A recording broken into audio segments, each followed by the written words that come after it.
people like me. You need people like me so you can point your f***ing fingers and say, that's the bad guy. That's the bad guy. That's the bad guy. That's the bad guy. That's the bad guy.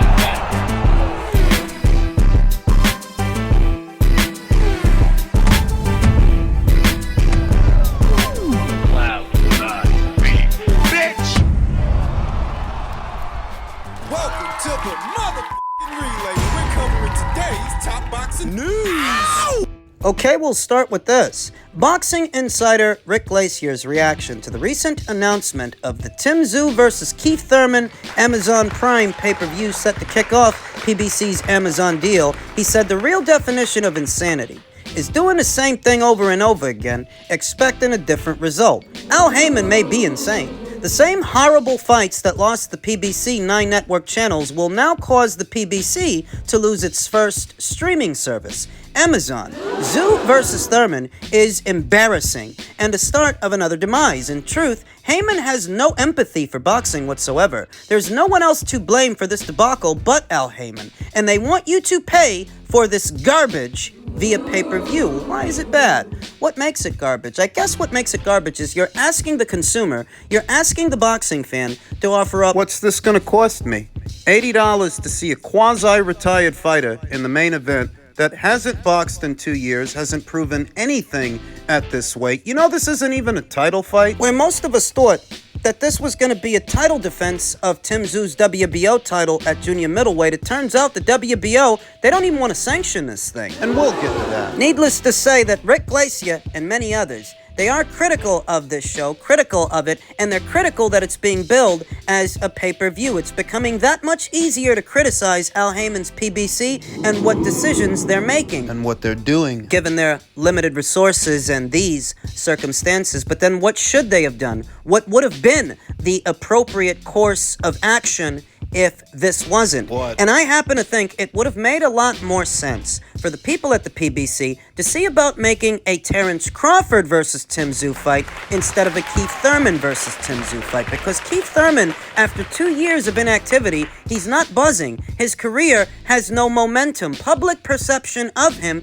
is that he's a quasi-retired fighter with his foot halfway out the door. So why the hell should anybody pay $80 to see him in the main event? It's not even a title fight. Okay. So what should they have done? Well, let's go back. Yeah. Let's go back a few weeks. Yeah. Let's go back a few months. Let's go back to the summer of last year, immediately after the outcome of Spence versus Crawford was decided.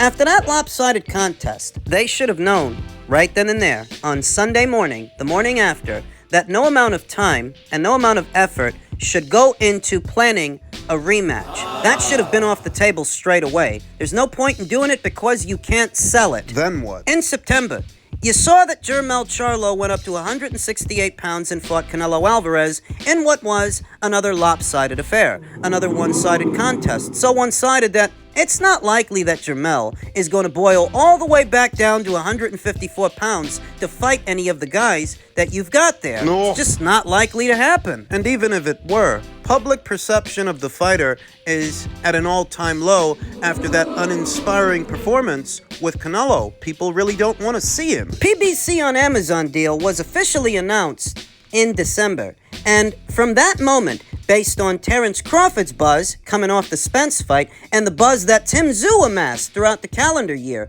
the focus should have then became putting those two fighters in the ring with each other because they're both buzzing right now. Tim's buzzing in Australia, Terrence is buzzing in America. You make a fight between them. It would have made more sense to offer that up as a pay-per-view than offering this up as a pay-per-view, because Keith Thurman in the main event, Keith Thurman is widely perceived as being a quasi-retired fighter with one foot out the door. The perception of him moving up in weight to take on Tszyu in what is a non-title fight is him cashing out, whereas with Crawford, it's different. With Crawford, it's his bid to become a 4-division champion. The perception of Terrence fighting Tim as opposed to Keith fighting Tim, it's very different. One has an angle and one doesn't. Why is Keith Thurman moving up in weight to fight Tszyu if it's not for the WBO title? Then what the hell is he doing? He's cashing out.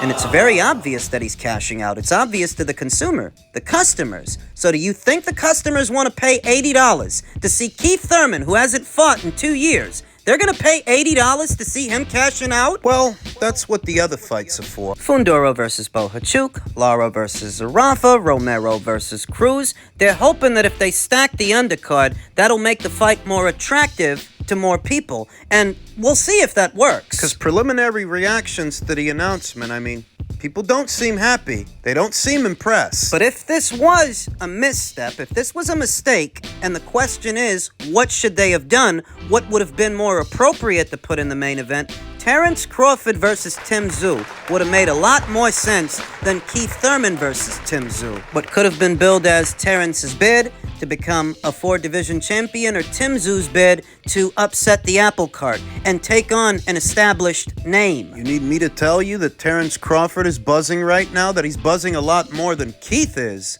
at least. Keith is perceived as an old man who's fighting for a check.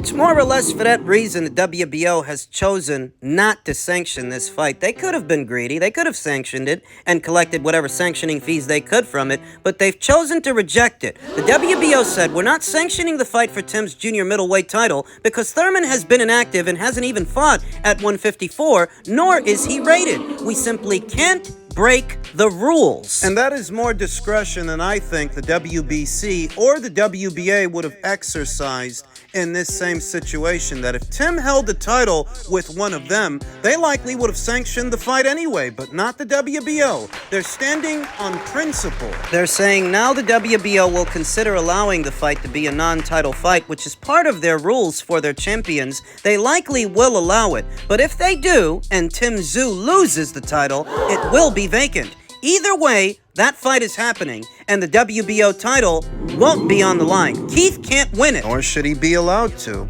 After 2 years of inactivity, he didn't fight in any WBO eliminators. He hasn't been paying them any sanctioning fees. Why should he get to skip ahead of the queue, skip ahead in the line of all those ranked fighters in the WBO's ranked standings? It would be an affront to all of them.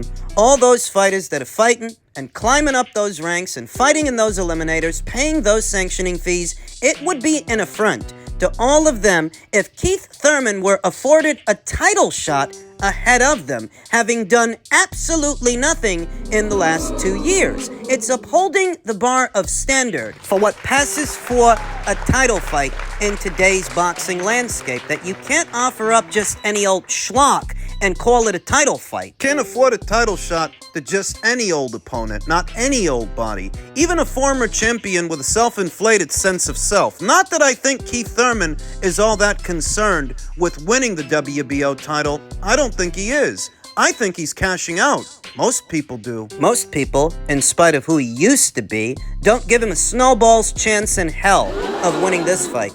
And here's why. Why? For what it's worth, I think Keith Thurman has the right base style for the job. Keith Thurman used to be a quite capable boxer-puncher. Whereas Tszyu is a pressure fighter. Few nuances aside, and it just so happens that boxer-punchers have a tactical edge over pressure fighters. Usually, when they're on the level. That's what we saw when Keith Thurman shared the ring with Sean Porter many, many years ago, in what was a very entertaining fight, for what it's worth. Keith Thurman handled himself well, and you could argue that Keith Thurman did a better job on Sean Porter than Errol Spence did on that same Sean Porter years later. Keith Thurman used to be all right, but you can't edge a fight today based on who he was yesterday. That was many, many years ago, and that was at 147. This is at 155. 155 as a result of the WBO refusing to sanction this fight at 154. Thus, it's being held at 155-pound catch weight. Keith Thurman is but 6 years older than Tszyu. Keith is 35, whereas Tim is 29. In the night of the fight, Keith Thurman will not have seen action since February of 2022, approximately 2 years, whereas Tim has been a lot more active. He fought 3 times last year, and he was last in action in October of last year. So the night of, he will have seen action within the last 12 months, and he's already the younger, naturally bigger, and fresher fighter. In spite of these circumstances, I'm seeing 1 or 2 wide-eyed optimists here and there saying they like Keith Thurman's chances. They think he can outbox Tszyu. And to them, I'll say this. This is boxing. This is not a video game. It's not like you can turn the console off, then turn it back on years later, and Keith Thurman is the same fighter that he was years ago. Like no time has passed and he didn't age. In the gradual decay of time, it's not even a thing. This is not a video game. The more you do something, the better you become at it. But the less you do it, the harder it becomes to do. And after 2 years of inactivity, I mean, you will notice that Keith Thurman, when he was last in action, he couldn't stop Mario Barrios. And it's not because Mario Barrios had never been stopped before. He was stopped the fight before that by a naturally smaller man in Gervonta Davis. Whereas Keith couldn't finish him. He couldn't close the show. And that was 2 years ago. So what do you think happens 2 years later when you put a bigger, stronger, meaner, more active fighter with a higher ceiling in front of that same Keith Thurman, who is now 2 years older? Keith Thurman, back when he was a good fighter, a decent fighter, he could make himself a moving target, create space to get off big counters and very big punches. Was down there at welterweight. This fight, it's basically at middleweight. Now he can beat those feet, move lateral, and try to make himself a moving target against Tszyu to try and set traps, try to catch him coming in. But he won't be the first moving target that Tim has seen before. He dealt with a moving target in former U.S. Olympian Terrell Gausha. He dealt with a moving target in former world champion Tony Harrison. This is not going to be Tszyu's first rodeo with a moving target. But this is going to be Keith Thurman's first rodeo at middleweight, because 155, anything in between 155 and 160, that's middleweight. Needless to say, Keith Thurman, he's never campaigned as a middleweight, and he doesn't normally carry that much weight into a fight. So that in and of itself could slow him down. But when you tack on the time off that he hasn't fought in roughly 2 years, or will not have fought in 2 years the night of, that his reflexes and his sharpness, it's all slowed, that you're gonna go in there moving lateral to try to stay out of the pocket with Tim, walk him into a shot. You need timing and reflexes for that. How are yours in your mid-30s after you haven't fought in 2 years? And what about your engine? You're walking into a fight carrying more weight than you normally do, and normally you like to make yourself a moving target. That might be a little bit harder to do when you're carrying more weight than you usually carry. Your gas tank. It might go out. Remember that Tszyu's a pressure guy. He's an action guy. He sets a fast pace for a fight, and the pace of the fight alone might be enough to wear out Keith Thurman and tandem with what punches do get through, what punches do get in. We all know he's weak to the body, and Tszyu, he goes to the body. So you put it together. This is not Keith Thurman's bid to become a 2-division champion. This is Keith signing out. No title on the line. He just wants one last check. That's it.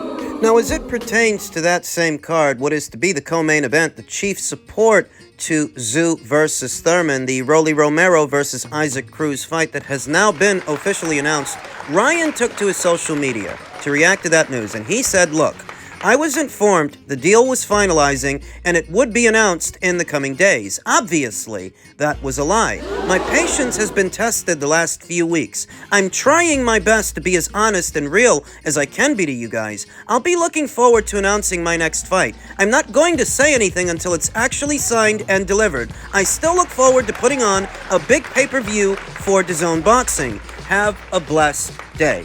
We've already been through the virtues of headlining with Ryan as opposed to being in the chief support with Isaac, which seems like a foolhardy move for Romero because he might actually lose to Isaac. And if he does, then what? You don't make the money with Isaac in the co-main that you could have made with Ryan in the main. We've been all through that. But why is it that Ryan Garcia thought he was going to fight Romero? Why was he under that impression? He said that he was lied to. Why? Who lied to him? It was probably Floyd. Don't you remember a few days ago? Ryan made headlines for going on a midnight jog with Floyd Mayweather. He was palling around with that guy, trying to get buddy-buddy with him. Likely wanted the inside track on a Romero fight, and he was told that he would get it. Floyd Mayweather himself uploaded a graphic of that fight to his own social media, so as far as Ryan knew, the fight was a go. That if he thought he was going to fight Rolly, he didn't get there by himself. He didn't get there on his own. Floyd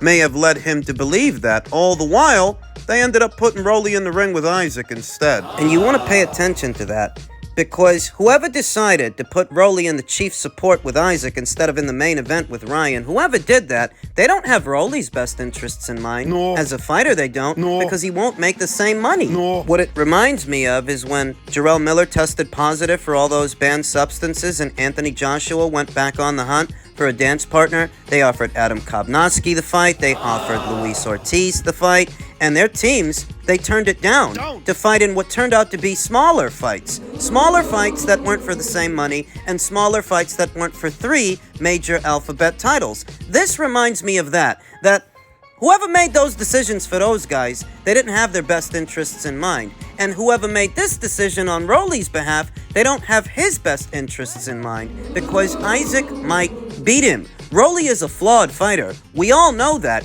You can't trust him to get the job done. In a very general sense, most fighters have a small window of opportunity in this sport to make some money and change their circumstances. But a fighter as limited as Rolly, he has an even shorter window to do that. With Ryan, he could have made a couple of M's. Whereas with Isaac, I don't know what he's going to do. And this decision seems to benefit the PBC as an outfit more than it benefits Rolly as a fighter. The rationale likely was, why have our guy go over there and lose to a Golden Boy Promotions fighter when we can keep him over here and have him lose to one of our guys, help build up one of our other guys, in this instance, Isaac Cruz. Why have him go over there to Golden Boy to build up their boy when we can build up ours? Story's been back and forth for the last 2 to 3 days now. The fight's happening, the fight's not happening, but it is happening, now it's not. Ryan needs a dance partner. So what should Ryan do? Well, the whole point of fighting Rolly was to fight for his WBA title. And Ryan still has an avenue of opportunity to do that, in a manner of speaking. Because if Rolly is fighting Isaac, he's not fighting Ishmael Barroso, the mandatory challenger to that title. Ryan can see about getting him in the ring, and if he beats him, that's his avenue of opportunity to get at that belt, irrespective of who has it or who doesn't have it. There's your chance. This game that he's been playing behind Oscar De La Hoya's back and Bernard Hopkins' is back, canoodling with the rival promotional outfit, canoodling with the enemy, it's blown up in his face. But he can take control of the situation if he fights Ishmael, because if he fights Ishmael and he beats Ishmael, he becomes the mandatory challenger to the WBA title. It's a risky fight. I won't pretend that it isn't.